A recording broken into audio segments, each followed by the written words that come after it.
ఈరోజు మరి ఓటర్ల లిస్టులో జరిగినటువంటి అక్రమాలపైన పూర్తి వివరాలతోటి మా రాహుల్ గాంధీ గారు ప్రతిపక్ష నేతగా ప్రజల ఓటు హక్కును దొంగలించే అధికారం ఎవరికి లేదని ఆధారాలతోటి సహా బయట పెడితే దానికి సమాధానం చెప్పలేనటువంటి బీజేపీ ప్రభుత్వం అణచివేతను ఆయుధంగా ఎంచుకొని మరి రాహుల్ గాంధీ గారిని ప్రియాంక గాంధీ గారిని ఈరోజు అరెస్టు చేయడమే కాకుండా కుటుంబం మీద కూడా పడి దుష్ప్రచారం చేస్తున్నటువంటి విధానాన్ని మేము తీవ్రంగా ఖండిస్తా ఉన్నాం. ఈరోజు మనం చూస్తా ఉన్నాం ఎగ్జిట్ పోల్స్ లో కూడా ఛత్తీస్గఢ్ లో గాని మధ్యప్రదేశ్ లో గాని అదేవిధంగా హర్యానాలో గాని కాంగ్రెస్ ప్రభుత్వం అధికారంలోకి వస్తుందని ఎగ్జిట్ పోల్స్ చెప్పినప్పటికి కూడా మరి దాన్ని తారుమారు చేసే విధంగా ఓటింగ్ పెంచుకొని ఈరోజు దొడ్డిదారిన బీజేపీ ప్రభుత్వాన్ని ఏర్పాటు చేయడం జరిగింది. ఇవాళ మనం చూస్తా ఉన్నాం వాస్తవానికి హర్యానా లాంటి ప్రాంతాల్లో వన్ సైడ్ గా కాంగ్రెస్ గెలుస్తుందని రిజల్ట్ అంటే ఎగ్జిట్ పోల్స్ చెప్పినప్పటికీ దాన్ని తారుమారు చేసే విధంగా ఇదంతా ఎందుకు సాధ్యమవుతుంది?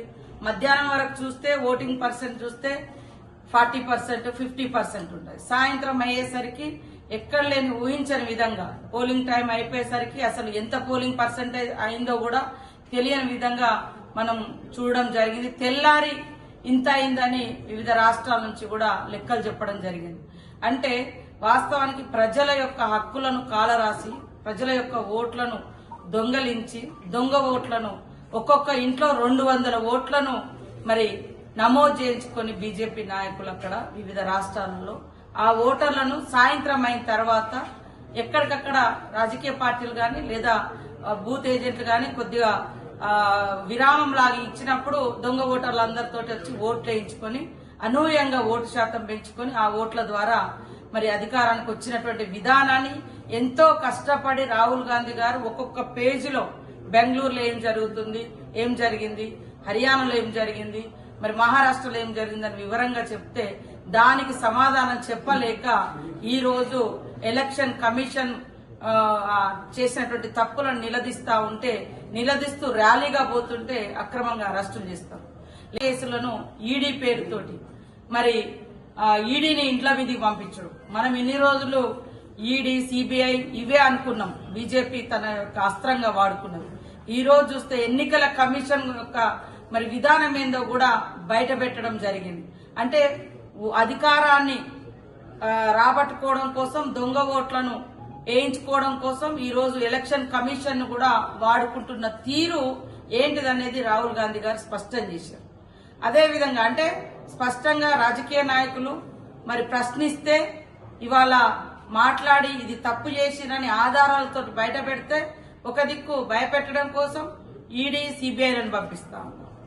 ఇంకొక దిక్కు ఓటర్లది ఇట్లా జరుగుతుంది, ఎన్నికల ప్రక్రియలో ఓటు హక్కు అనేది ఒక ప్రజాస్వామిక వ్యవస్థను కాపాడేటువంటి రైట్, దాన్ని ఎవరు కాలరాయొద్దు అని మాట్లాడితే ఇవాళ మరి ఇంకొక దిక్కు అరెస్టులు చేస్తా ఉన్నారు.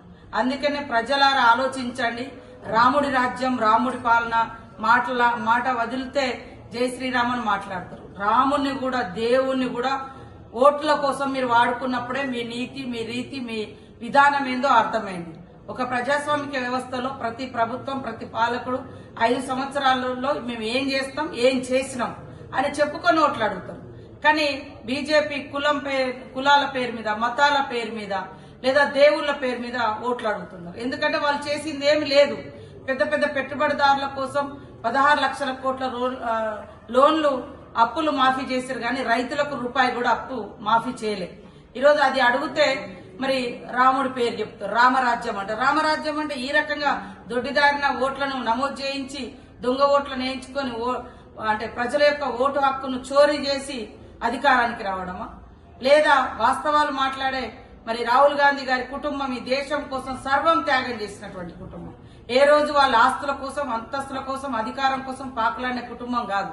ప్రాణాలనే తృణప్రాయంగా వదులుకోవడానికి ఆనాటి నుంచి ఈనాటి వరకు స్వతంత్ర పోరాటం నుంచి కూడా ఈ రోజు నీతి కోసం, దేశం కోసం, దేశ ఐక్యత కోసం జరుగుతున్న పోరాటంలో పాల్గొంటున్నటువంటి కుటుంబము ఇవాళ వాళ్ళను అనేక రకాలుగా ఇబ్బందులు పెట్టడమే కాకుండా అబాస్పాలు చేయడమే కాకుండా అధికారానికి రావద్దని ఎన్నో కుట్రలు చేసి దొడ్డిదారిన దొంగ ఓట్లతోటి ఇవాళ బీజేపీ దేశంలో 3 సార్లు అధికారానికి వచ్చిందనేది స్పష్టమైంది. దీన్ని ప్రశ్నిస్తే ఇవాళ కేసులు, జైళ్లు ఇది చేస్తా ఉన్నారు. కాబట్టి రాహుల్ గాంధీ గారు చేస్తున్నటువంటి న్యాయమైన ఓటు హక్కు అనేది ప్రతి ఒక్కరి హక్కు. అది ఇది దీనికి కులము, మతము, పేదరికము, ఉన్నత వర్గము అనేది తేడా లేకుండా ఆయుధం, బలమైనటువంటి ఆయుధం. ఈ ఓటు అనేటువంటి ఆయుధం ద్వారానే ప్రజలు తమకు నచ్చినటువంటి నేతలను, తమకు పనిచేసేటువంటి నేతలను ఎన్నుకునేటువంటి అవకాశం ఇచ్చే దాన్ని కూడా ఇవాళ మీరు దొంగలించి ప్రజాస్వామ్యాన్ని కూని చేస్తున్నటువంటి బీజేపీ ప్రభుత్వం యొక్క విధానాలను ప్రతి గడపకు తీసుకెళ్లి ఎండగడతాం. అదే విధంగా ఈ రోజు మరి ఎలక్షన్ కమిషన్ వరకు ర్యాలీగా వెళ్తున్నటువంటి మా రాహుల్ గాంధీ గారిని, ప్రియాంక గాంధీ గారిని, అదే విధంగా మా కాంగ్రెస్ పార్టీ నాయకులను అక్రమంగా అరెస్టు చేయడాన్ని తీవ్రంగా ఖండిస్తా ఉన్నాం. మీకు నిజాయితీ ఉంటే, మీరు నిజంగా రాముడి భక్తులైతే, నీతివంతమైనటువంటి పాలన అందించగలిగే వాళ్ళైతే నిజంగా మీరు ఎన్నికల కమిషన్ ద్వారా ఓటర్ల లిస్టు బయట పెట్టండి. అలా దొంగ ఓట్లేనున్నాయి, ఏ ఓట్లేనున్నాయి బయటకు వస్తుంది. అది రాకుండా నోర్లు ముయించడం ఇది సరైంది కాదని కూడా ఈ సందర్భంగా తెలియజేస్తూ, ఖచ్చితంగా రాహుల్ గాంధీ చేస్తున్నటువంటి న్యాయమైన యుద్ధంలో మేము అందరం వారికి తోడుగా వారి వెనుక నడుస్తామని ఈ సందర్భంగా తెలియజేస్తూ, బీజేపీ ఇట్లాంటి అక్రమ పద్ధతులను మానుకొని సరైన పద్ధతిలో ప్రజల ముందుకు వస్తే ప్రజలు డిసైడ్ చేస్తారు. ప్రజల యొక్క ఓటు హక్కును ఇవాళ మీరు పక్కదారి పట్టించడమే కాకుండా దొంగ ఓట్లను తీసుకొచ్చి ప్రజల యొక్క అభిప్రాయాన్ని, అభిమతాన్ని కూడా మీరు దొంగలించేటువంటి విధానం మానుకోవాలి. ప్రజాస్వామ్యాన్ని కాపాడాలి. అప్పుడే భారత రాజ్యాంగానికి ఇవాళ మనుగడ ఉంటది. దీన్ని మర్చిపోయి మరి ఈరోజు చేస్తున్నటువంటి బీజేపీ చేస్తున్నటువంటి అక్రమాలను తీవ్రంగా మేము ఖండిస్తా ఉన్నాం. మీకు చిత్తశుద్ధి ఉంటే ఎలక్షన్ కమిషన్ ద్వారా మొత్తం ఓటర్ లిస్టు బయట పెట్టండి. దొంగ ఓట్లు ఒక్కింట్లో 200 ఎట్లా నమోదైనాయో చెప్పండి. రాహుల్ గాంధీ గారు అడుగుతున్న వాటికి జవాబు చెప్పండి. అది చేయడం చేతగాక ఈరోజు నోర్లు ముంచేటువంటి కార్యక్రమం ఏదైతే ఉందో ఖచ్చితంగా ప్రజలు నిలదీస్తారు. బీజేపీని ఊళ్ళకు రానియకుండా ఎక్కడికక్కడ అడ్డుకుంటారని కూడా ఈ సందర్భంగా తెలియజేస్తాను. చేసింది ఏమీ లేదు. ప్రజలు ఓట్లేయడానికి సిద్ధంగా లేరు. కాబట్టి ఇవాళ ఇలాంటి దొంగ ఓట్ల ద్వారా అధికారాన్ని మ్యానిపులేట్ చేసుకుని దొడ్డిదారిన అధికారానికి వస్తున్నారు. ఈ విధానాలు ప్రజలకు అర్థమవుతుంది. ఇంకా కూడా మేము ప్రజల్లోకి తీసుకెళ్తామని తెలియజేస్తాము.